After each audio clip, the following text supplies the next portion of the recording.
반갑습니다. 저는 오늘 아재라는 제목으로 말씀을 드리고자 합니다. 누구나 지나친 욕심을 버리고 올바른 수행을 하면 현실의 고통에서 벗어나 해탈에 이를 수 있다고 하였습니다. 이 말은 2500년 전 석종께서 불교를 창시하면서 말하신 것입니다. 당시 카스트 제도의 차별 사회에서 반향을 일으킨 평등 사상, 즉 고통받던 인도의 민중에게 큰 환영을 받았습니다.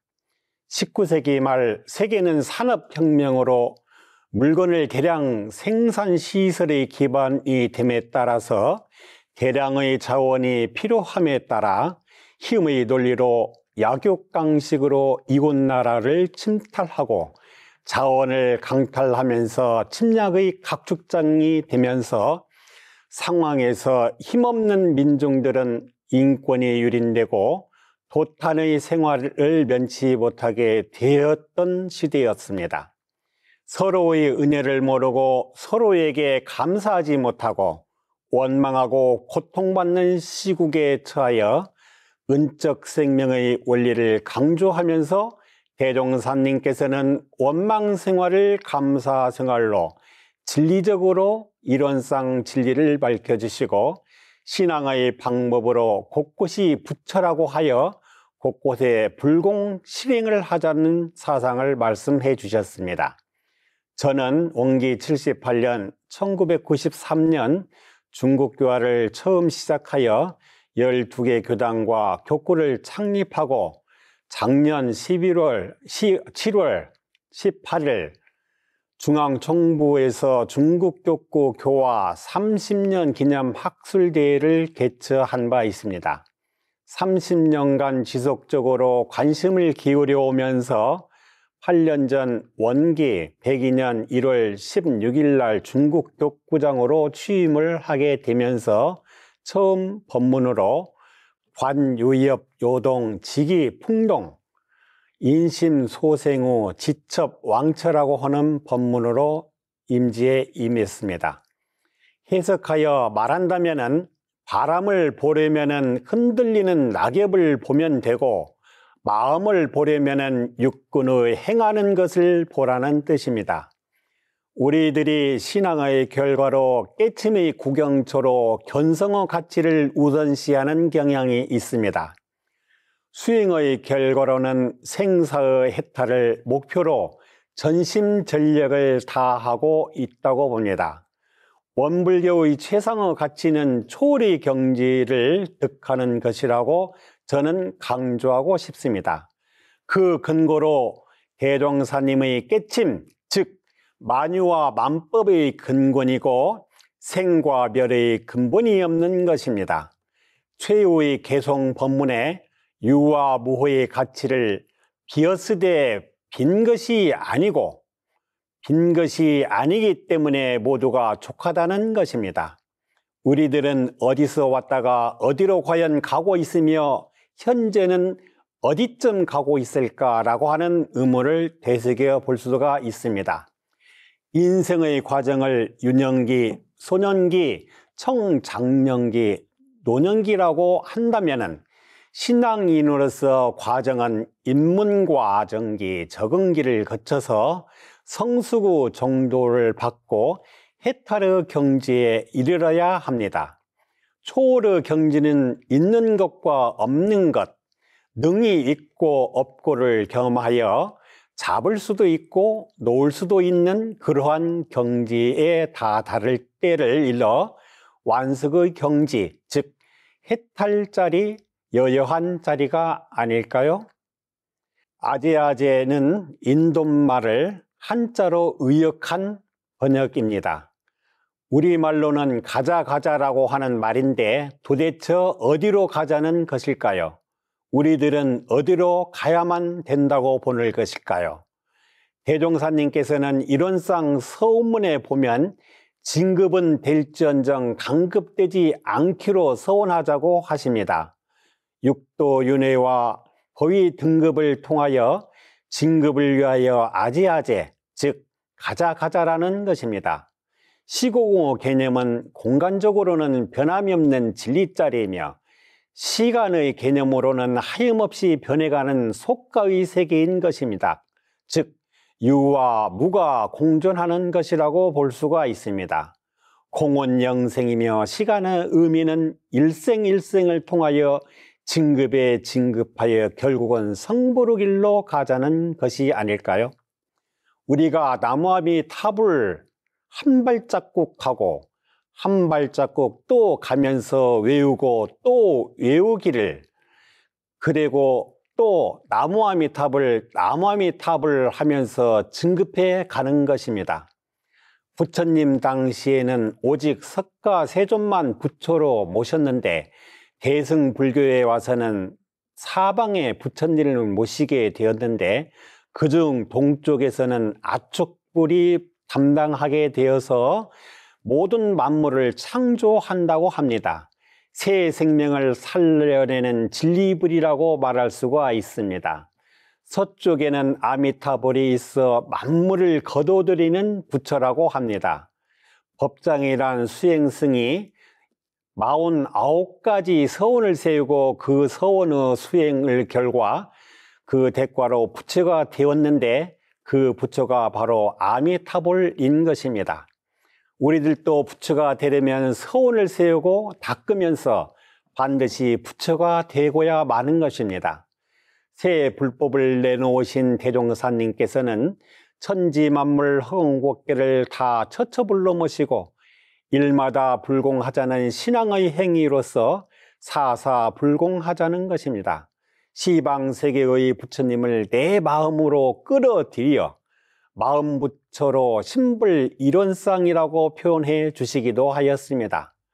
원불교 경전은 마음이라는 단어를 검색해 보면은 몇천 번이 기록되어 있다는 사실을 우리들은 알고 있으며 대종사님께서 아니면은 우리 교법이 얼마나 마음을 강조하고 있는지를 잘 나타내는 한 부분입니다.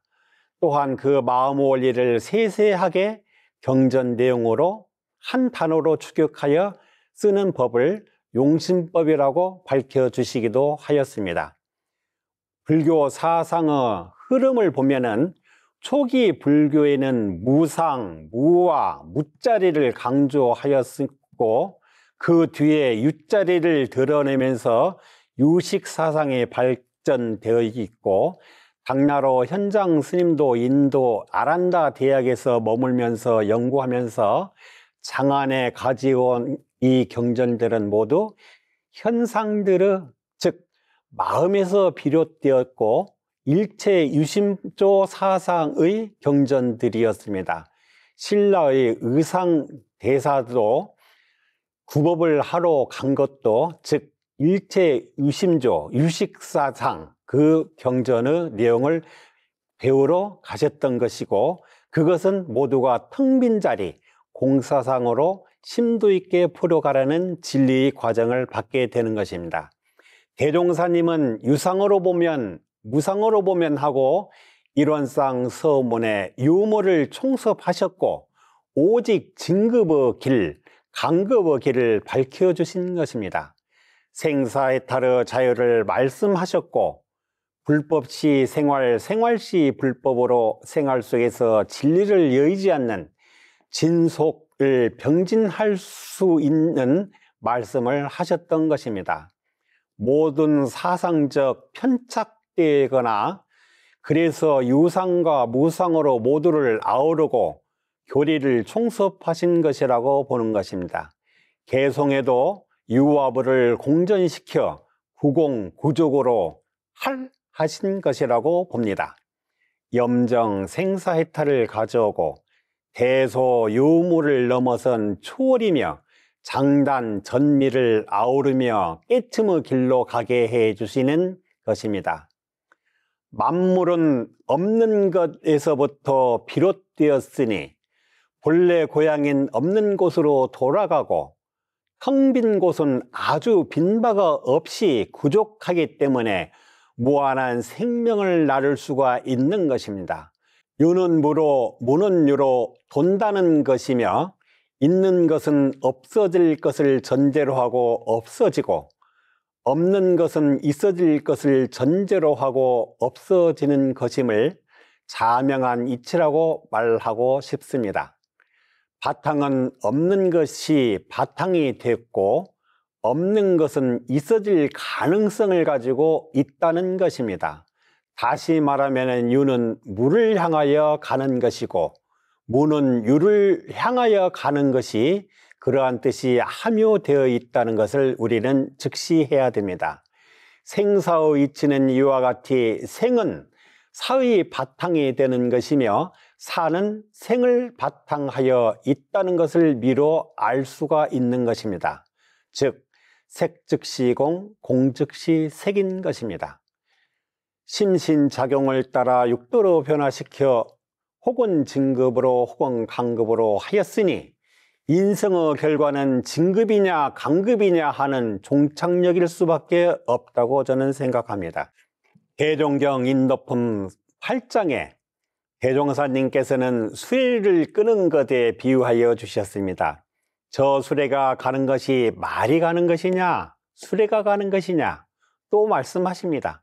혹 가다가 가지 아니할 때에는 말을 채찍질 하여야 하겠느냐 수레를 채찍질 하야겠느냐 또 강조하십니다. 말을 채찍질 하는 것이 곧 근본을 다스립니다. 사람이 먼저 그 근본을 찾아서 근본을 다스려야 모든 일에 성공을 보나니라. 즉 육신은 수레이며 근본은 마음인지라. 육신은 결국 진급 강급하는 도구이며 복짓고 해를 밝혀 깨침으로써 진리를 보는 경지인데 견성하는 단계를 지나 진리의 합일함으로써 성불에 다다르게 되는 길로서 아제아제 가자가자라는 것입니다. 진리 즉 참이라고 하는 것은 절대 변하지 않는 것이며 또 변하지 않는 것이 진리라고 하는 것입니다. 변해버리면 참이 아니라는 것이 되고 그 때문에 참이 되지 못하는 것입니다. 그러면 이 세상에 변치 않는 것이 무엇일까 하는 것입니다. 법문에는 변불변이라는 이치로 표현합니다. 변하는데 변치 않는다는 것은 모순이 있지 않습니까? 공부가 미진한 사람은 이해하기가 참 어렵습니다. 그래서 저는 이렇게 정리한 바가 있습니다. 이 세상에서 변하지 않는 것은 변한다는 사실 그 자체가 변하지 않는다라는 것입니다. 부정에 부정을 하면 다시 긍정의 방식으로 성립되는 것입니다. 산은 산이요 물은 물이로다. 노승이 30년 전 아직 참선을 하기 전에 산을 보면 곧 산이고 물을 보면 곧 물이었는데 산과 물은 이름에 불과하다. 산은 산이 아니요 물은 물이 아니다. 그 후 어진 스님을 만나 선법을 깨치고 나니 산은 산이 아니고 물은 물이 아니었다. 산은 어제의 산이 아니고 물은 변한다는 것입니다. 수증기, 구름, 이슬비, 우박, 눈 등으로 수많은 변화를 겪는다는 사실을 알게 됐던 것입니다. 산은 산이고 물은 물이다. 더욱 정진해서 불법도리를 확철대오하고 난 지금은 그전처럼 역시 산은 산이고 물은 물이다. 정원 유신선사의 상당 법어집에 진공묘의 세계를 터득하신 내용을 설법하신 내용입니다. 저는 참마음, 청정심을 찾으려 하지 않습니다. 그 마음은 신기로와 같아서 찾으려면 숨어버리고 쫓아가면 달아나 버립니다. 고요하면 드러나고 멈추면 보인다고 여겨지기 때문입니다. 고요하고 멈추는 공부는 중생심을 제하고 보살심을 발현하고 우리말로 공부인의 자세로 계속 수행 정진한다고 하는 방법입니다. 모래에서 정금을 찾으려면 모래를 제거하면 자연적으로 정금이 드러나듯이 정성스럽게 모래를 걷어내고 정금이 자연스럽게 드러나듯이 그러한 공부법으로 정진하자고 저는 강조하고 싶습니다. 일상수행요법에서 욕심과 성냄과 요란한 마음을 내려놓는 공부법입니다. 탐진치 중생심이 발동하면 108번뇌에서 헤매이다가 일생을 망쳐버리고 영생을 그르치게 되는 것입니다. 말로만 어찌다행 이번 만나가 아니고 이 마음으로 증득하는, 즉 어찌다행 이번 만나 내 자신을 증급의 길로 가자라고 하는 것입니다. 무안에 가면은 무화과 많이 생산된다고 합니다. 무화과는 꽃을 피우지 않고 열매를 맺는 과일이라고 합니다. 우리가 봄에 상사화라고 하는 꽃무렵이 있습니다. 이 꽃은 잎이 나기 전에 꽃 먼저 피고 꽃이 떨어지고 나면은 잎이 나고 또한 열매는 맺지 않는다고 합니다. 석가모니 부처님께서는 49년간 설법을 해놓고도 내가 말한 바 없다라고 말하고 열반에 드셨습니다. 훗날 정순 왕후가 된 어린 김씨는 15세에 영조의 계비로 간택되었다고 합니다. 간택 당시 영조의 나이는 66세, 15세인 정순 왕후를 계비로 간택되기 전에 면접을 보았는데 한결같이 이러한 문답을 하였다고 합니다. 세상에서 가장 깊은 것은 무엇이냐? 대체로 교수들은 산이 깊다, 물이 깊다는 식으로 교과서적인 답을 했다고 합니다. 그러나 유독 정순 왕후가 된 어린 김씨는 이렇게 대답을 했다고 합니다. 인심이 가장 깊다. 사람의 마음을 들여다볼 수 없기도 하고 자로 잴 수도 없기 때문이라고 말하였습니다. 영조는 다시 물었습니다. 가장 아름다운 꽃이 무엇이냐? 또는 그 황후는 목화꽃입니다. 그 까닭이 무엇이냐?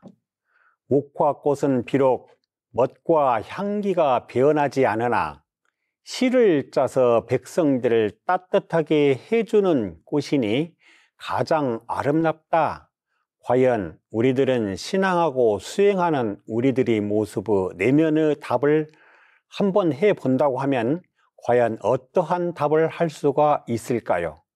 우리는 당연히 신앙 수행의 길을 강급되지 않고 진급의 길로 다른 사람들에게 또한 봉공희사하는 실천인과 진리를 연마하여 깨달음의 길로 가기 위한 신앙이라고 수행인이라고 과감하게 말할 수 있어야 합니다.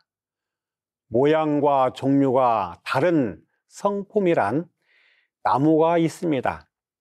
영양이 넘치고 있는 풍부한 대지 위에 마음의 뿌리를 내리고 분별하지도 않고 주착하지도 않는 줄기로서의 정신의 지주를 세워서 이리저리 흔들리는 가지들처럼 이런 생각 저런 생각을 하면서 가지에 매달린 낙엽들처럼 수많은 생각으로 살다가 결국은 일련의 주기로 생을 되돌고 맙니다.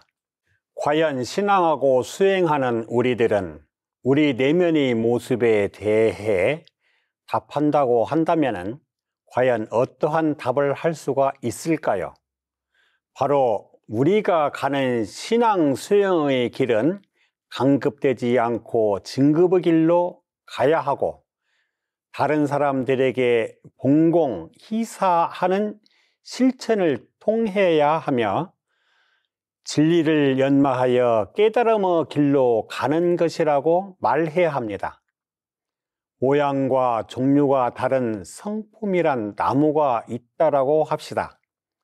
영양이 넘치는 풍부한 대지 위에 마음의 뿌리를 내리고 분별하지도 않고 주착하지도 않는 줄기로서의 정신적 지주를 세워 이리저리 흔들리는 가지들처럼 이런 생각 저런 생각을 하면서 가지에 매달린 낙엽들처럼 수많은 생각으로 살다가 결국 일년의 주기로 생을 마감하며 순환하는 생을 살아갑니다. 하루는 대종사께서 제자들에게 물으셨습니다. 그대들은 공부를 어떻게 하는가? 제자들에게 비유하여 법문을 또 하게 됩니다. 나는 그대들에게 마음 접붙이는 공부를 하라고 말하고자 한다. 들어보라. 저 고염나무를 싹 베고 이만한 장독감나무를 접붙이면 뿌리는 고염나무이지만은 위에는 장독감이 열리고 또는 가시 꽃을 싹 베어버리고 장미를 접붙이면은 장미꽃이 되며 탱자나무를 베고 밀감나무를 접붙이면 또 탱자나무 위에 밀감나무가 열리게 되는 것 같이 이처럼 그대들은 마음 공부를 위해서 마음 접붙이는 공부를 잘 해야 한다고 강조해 주셨습니다. 이는 마치 나비가 꽃향기를 맡는 것 같고 굼벵이가 매미로 변해서 밤이슬을 마시며 노래 부르는 것과도 같고 구더기 일 땐 아무것도 아닌데 파리가 되어 마음대로 날아다니는 듯 이처럼 우리도 한번 변화를 일으켜봐라 라고 강조해 주셨습니다. 우리 중생의 마음에 보살의 마음을 접붙여야 합니다. 부처의 마음자리를 대종사님은 이론은 원망구족하고 지공무사한 것이라고 말씀하셨습니다. 원망구족, 지공무사의 내용을 좀 더 구체적으로 음미하여 보면 눈앞에 나타난 모든 것은 광대무량한 허공과 같이 텅 비어 막힘이 없으되 한없는 공덕이 가득한 경지라고 말할 수 있고 우리가 알고 있는 것으로서 보면 지량이 광대무량하여 걸리고 막힘이 없는 반짝이는 지혜, 반야의 지혜인 것이라고 볼 수가 있으며 공공인으로서의 정신, 하늘의 도를 실천, 즉 천지의 도를 실천하여 인격을 완성한다고 하면은 자비가 무량한 경지로서 보살도를 행하는 공부인이 되는 것입니다. 일상생활을 통해 그 진리가 나타낼 수 있도록 육군 동작 하나하나를 원망구족하고 지공무사하게 사용해 나가야 공부인의 모습으로 향기로움을 피워낼 수 있는 사람이 될 것입니다. 속박과 자유는 마음속에 들어 있습니다. 씨앗을 나누어 보면은 그 속에 떡잎이 있습니다. 그 모양은 조그마한 막대기 위에 잎 모양의 두 개가 겹쳐 있는 것을 볼 수가 있습니다. 시간이 지나면은 그 잎은 피어나 큰 나무가 되어 무량 공덕을 나타내게 되는 것과 같이 씨앗 속에 들어있는 조그마한 떡잎은 속박된 것도 아니고 속박되어진 것 봐도 없습니다. 괴로움 봐도 없듯이 인고의 시간을 보내고 보면은 속박에서 벗어나 자유로운 경지에 이르게 되듯이 중생으로서 가득 덮여 있는 부처의 떡잎을 결국 우리들은 보살도를 넘어서 성불에 다다를 수 있게 된다고 보는 것입니다.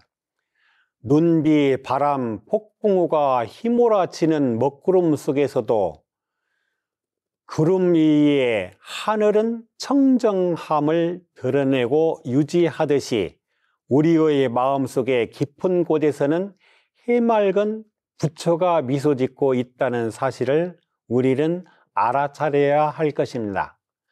당나라 동산 문중을 크게 일으킨 동산 선사는 어느 날 행각을 떠나려고 스승인 우남 선사에게 절을 올리고 스승님에게 물었습니다. 스님께서 돌아가신 후에 누가 스님의 초상화를 그려보라고 하면 어찌 대답할까요? 큰 스님은 대답을 했습니다. 그 사람에게 오직 이것이 이것이다라고 말해라. 동사는 오직 이것이라고 하는 그 문구에 무슨 뜻인가 하는 화두를 걸고 길을 떠났습니다. 동사는 길을 가면서도 골똘히 생각을 했습니다. 앉으나 서나 오직 이것만 생각했다.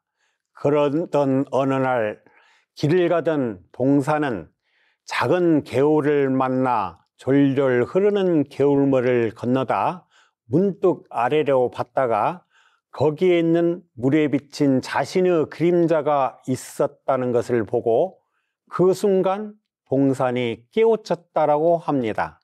그리고 다음과 같은 글로 시작하는 과수계라고 하는 것을 남겼다고 합니다.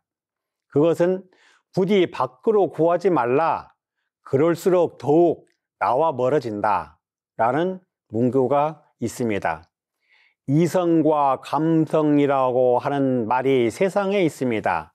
이성은 인간을 인간답게 하고 인간을 동물과 구별할 수 있는 것이며 본능, 충동, 욕망 등에 좌우되지 않고 스스로 참과 거짓을 구별할 줄 아는 것과 추함과 아름다움을 아는 것이라고 합니다. 감성은 우리의 눈, 귀, 코, 혀, 피부, 오감을 통하여 들어오는 외계의 세계로부터 자극을 갖고 그에 반응한 정도에 따라서 감성적이라고 하는 표현을 하게 됩니다.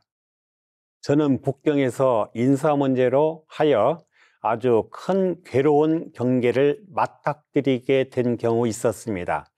괴로움 속에서 식음을 전폐하고 이 일을 어떻게 처리할 것인가, 왜 나에게 이러한 고통의 경계가 다가왔는가 하는 의문 속에서였습니다. 그래서 경전을 읽으면서 모든 법문에 의해서 응여시주 항복기심, 그 법을 응하여서 내 마음을 항복받아라고 하는 의미가 담겨 있었습니다. 그래서 뉘우친 바, 깨친 바가 있어 후련히 한국으로 떠나오니 괴로움도 원망심도 모두 사라지고 내가 하고자 하는 일들을 평상심으로 일관할 수가 있었습니다.